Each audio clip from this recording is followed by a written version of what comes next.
अस्सलाम वालेकुम दोस्तों, क्या हाल चाल है। एक दोस्त ने सवाल किया था कि सर कोरिया में मैंने सुना है कि अभी जो कोरोना है इसके बाद का जो सीन है सैलरी के हवाले से वो तकरीबन कह सकते हैं कि 4000 यूएस डॉलर सैलरी अब मिल रही है। तो भाईजान ऐसा कोई सीन नहीं। अभी मैं आप लोगों को बताता चलूँ कि अभी जो मौजूदा सैलरी है वहाँ पे तकरीबन 19 लाख कोई समथिंग है। अब 19 लाख को अगर हम कन्वर्ट करें यूएस डॉलर में तो ये तकरीबन 1600 समथिंग यूएस डॉलर बनती है। तो 1600 समथिंग यूएस डॉलर को अगर हम कन्वर्ट करें पाकिस्तानी रुपयों में तो तकरीबन ये 3.5 लाख के राउंड रोड बन जाती है।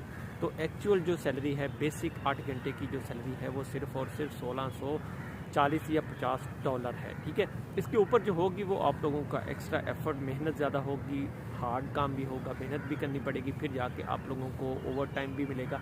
तो वो एक्स्ट्रा एक अलग चीज़ होगी, लेकिन एक्चुअल जो सैलरी है वो यही है।